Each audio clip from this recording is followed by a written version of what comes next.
এই মুহূর্তে দেবের ফ্যান যারা আছো তারা কিন্তু এই পুজোটা শুধু পুজো ভাবে কাটাবে না, এই পুজোয় কিন্তু পুরোপুরিভাবে আকাশে উড়তে থাকবে তারা। মানে কেমন ভাবে উড়বে সেটা আমি এক্ষুনি ক্লিয়ার করে দিচ্ছি।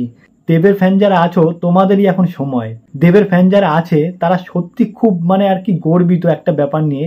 সেই ব্যাপারটা হচ্ছে এই পুজোর সব থেকে বড় ধামাকা হলো এই পুজোয় হয়তো অফিসিয়াল ভাবে কিন্তু জানানো হয়নি, তারপরেও আমি বলছি এই পুজোর সব থেকে কিন্তু বিগেস্ট ধামাকা এবং সব থেকে বড় নিউজ হচ্ছে এই পুজোয় আসতে চলেছে এই বাংলা সিনেমা জগতের সব থেকে বড় সিনেমা দেব অভিনীত খাদান সিনেমাটি। হ্যাঁ, দেব কিন্তু একদিন আগেই সোশ্যাল মিডিয়ায় কিন্তু পোস্ট করে জানিয়ে দিয়েছে যে এই বছরের সব থেকে বড় ধামাকা নিউজটি আসতে চলেছে। তো তখন কিন্তু আমরা আন্দাজ করতে পেরেছিলাম যে কি হতে পারে, হয়তো বড় কোনো ফিল্মের নিউজ আসতে পারে বা বড় কিছু একটা সংবাদ হয়তো আসবে, এটা তো শিওর ছিলামই। কিন্তু এই পুজোয় যে খাদান সিনেমাটি আসতে চলেছে এটি কিন্তু কেউ স্বপ্নেও কল্পনা করতে পারেনি। সত্যি মানে একটা চমকে দেওয়ার মতন বিষয়। মানে এত বড় একটা নিউজ পেয়ে কিন্তু সত্যি শুধু দেবের ভক্তদের বলবো না, বাংলা সিনেমা জগতের অনেকেই কিন্তু, বাংলা সিনেমা জগতের যত ফ্যান আছে দর্শক আছে তারা প্রত্যেকে কিন্তু যেমনভাবে খাদান সিনেমার জন্য অপেক্ষা করেছিল এবং এই সিনেমাটির যখন আপডেট পেলো যে এই সিনেমাটি পুজোয় আসতে চলেছে, মানে এই সংবাদটি পাওয়ার পরে কিন্তু তাদের কিন্তু ওই দিওয়ালি আর পুজো, দুর্গা পুজো মিলেমিশে কিন্তু পুরো একাকার হতে চলেছে। আর তারপরেও আরো সব থেকে কিন্তু খুশির সংবাদ সেটি হচ্ছে কিন্তু এই 14ই আগস্ট, অর্থাৎ আর একটা রাতের ফারাক কিন্তু। তারপরেই কিন্তু আসতে চলেছে, মানে টিজার দেখলে কিন্তু বোঝা হয়ে যাবে সিনেমাটি কোন লেভেলের মানে কোন ধারার হতে চলেছে। মানে আর কি বলবো, আমি কিন্তু ইন্ট্রো করতে ভুলে গেছি, মানে এই ভিডিওটি শুরু করলাম যখন, মানে ইন্ট্রো করব কি, এই যে এত বড় একটা ধামাকাদার নিউজ আমি কিন্তু সবকিছু গুলিয়ে ফেলেছি এবং সবকিছু হারিয়ে ফেলছি। মানে এত বড় একটা আপডেট নিউজ যে তোমাদের দিতে পারছি এবং মানে আমি নিজেও খুশি লাগছে, নিজেরও খুশি লাগছে যে এরকম বড় একটা ধামাকাদার সিনেমা কিন্তু আসতে চলেছে এবার পুজোয়। সত্যি মানে খাদান সিনেমার জন্য কিন্তু আমি অনেকদিন ধরে অপেক্ষা করেছিলাম, যে মানে আমরা দেখেছিলাম খাদান সিনেমাটি কিন্তু শাকিব খান বাংলাদেশে একদম তোলপাড় করে দিয়েছিল, শুধু বাংলাদেশ না সারা বিশ্ব তথা ভারতবর্ষে পশ্চিমবঙ্গেও কিন্তু তার এবং তার সাথে সাথে গানগুলো কিন্তু মারাত্মক লেভেলে ব্লাস্ট করেছিল। এবার সেই ব্লাস্টটিকে আরো ধামাকাদার এবং আরো সেই ব্লাস্টটিকে আরো ব্লাস্ট করতে পারে কিনা সেটি কিন্তু এখন দেখার অপেক্ষায় পুরো একদম ভারতবাসী থেকে শুরু করে বঙ্গবাসী তো অবশ্যই। দেখুন সত্যি কথা বলতে এই যে এক্সাইটমেন্ট, এই এক্সাইটমেন্টটা কিন্তু শুধু আমার মনে নয়, আমার হৃদয় নয়, সারা পশ্চিমবঙ্গবাসীর যেমন আছে, সারা বিশ্ববাসীর যেখানে যেখানে বাঙালি দর্শকরা আছে, বিশেষ করে দেবের ফ্যান যারা আছে। মানে কেন বলছে এই কথাটি, এটা কিন্তু শুধু দেবের ফ্যানদের জন্য বিশেষ করে না, এর মধ্যে কিন্তু যিশু সেনগুপ্ত রয়েছে, তার সাথে সাথে কিন্তু আরো বড় বড় স্টাররা রয়েছে।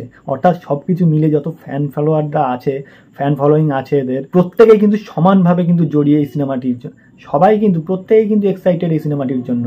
কারণ এই সিনেমাটি যেভাবে করা হচ্ছে, যত বড় বাজেটের সিনেমা এবং যত রিস্ক নিয়ে করা হচ্ছে এই সিনেমাটি, মানে বিশেষ করে রানীগঞ্জের কয়লা খনিতে গিয়ে সিনেমা শ্যুট করা বা সেরকম জায়গায় গিয়ে পারমিশন পাওয়া কিন্তু মুখের কথা নয়। সেই রকম একটি জায়গায় গিয়ে দিনের পর দিন শুটিং করা এবং এই শুটিং নিয়ে কত রকম বাধা বিপত্তি এসছে এবং সিনেমার শুটিংও বন্ধ করে দেওয়া হয়েছে, এরকমও কিন্তু সমস্যার সম্মুখীন হয়েছে।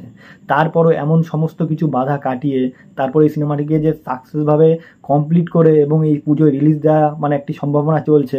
মানে আশা করছি 99% কিন্তু এই পুজোয় কিন্তু রিলিজ হতে চলেছে এই সিনেমাটি।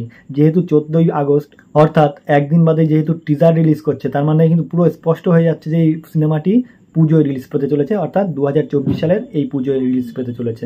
তো সবকিছু মিলে কিন্তু মানে একটা পুরো ধামাকাদার ব্যাপার হতে চলেছে। আর তারপরে যে কয়লা খনি কালো মাটির দেশে গিয়ে শুটিং করা, মানে যেখানে খড় করে যেখানে ঘাস জন্মায় না সেই রকম একটি জায়গায় গিয়ে শুটিং করা, মানে সেখানে কত রকম প্রাকৃতিক বিপর্যয় কাটিয়ে যে এই সিনেমাটি শুটিং হয়েছে সেটি কিন্তু খুব মানে প্রত্যেকেই জানেন। আপনারা যারা আপডেট রাখছেন এই সিনেমাটির, প্রত্যেক মুহূর্তে নজর রাখছেন এবং বিশেষ করে দেব যিশুর ফলোয়ার যারা আছো, আর বিশেষ করে এই সিনেমা কিন্তু একটি বিশেষ জায়গা পেয়েছে কিন্তু সুমিত গাঙ্গুলি কিন্তু অনেকদিন পর দেবের সঙ্গে কাজ করছে এবং সে কিন্তু একটি ভালো পোস্টে কিন্তু অভিনয় করতে চলেছে। তো সেই জায়গায় সবকিছু মিলিয়ে এদের যে এতটা প্রচেষ্টা, সবকিছু মিলিয়ে এদের জন্য কিন্তু অবশ্যই একটা হ্যাটস অফ জানাতে হয়। কারণ এত কষ্ট করে বাংলা সিনেমার জন্য যে এতটা খাটছে, বিশেষ করে দেবের কথা তো বলতেই হয় বারবার। দেব কিন্তু বাংলা সিনেমার জন্য সমানভাবে খেটে চলেছে। এই যে কিছুদিন আগে যে ঝামেলাটি হলো, এই যে সমস্ত শিল্পীরা এক জায়গায় হলো, সমস্ত কিছু মানে মিটমাট করা, দেব কিন্তু খুব দারুণভাবে এগিয়ে এসেছে এইসব সমস্যা মেটানোর জন্য।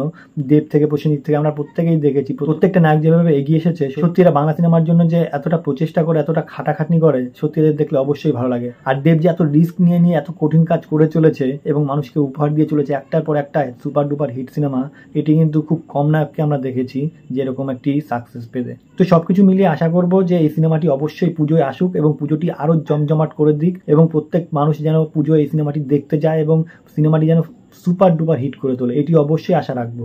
তো সবকিছু মিলিয়ে সিনেমাটি পুজোতে রিলিজ পাক বা দিওয়ালিতে রিলিজ পাক, যে কোনো সময় রিলিজ পাক না কেন, যখনই রিলিজ পাক না কেন, প্রত্যেক মানুষের কিন্তু বাঙালি দর্শকদের অবশ্যই উচিত সিনেমাটি হলে গিয়ে দেখা এবং অবশ্যই সিনেমাটিকে সাফল্যমণ্ডিত করা। তো যাই হোক, সবকিছু মিলে এইটুকুই আমার বলার ছিল এবং অবশ্যই শুভকামনা রইল সিনেমাটির জন্য।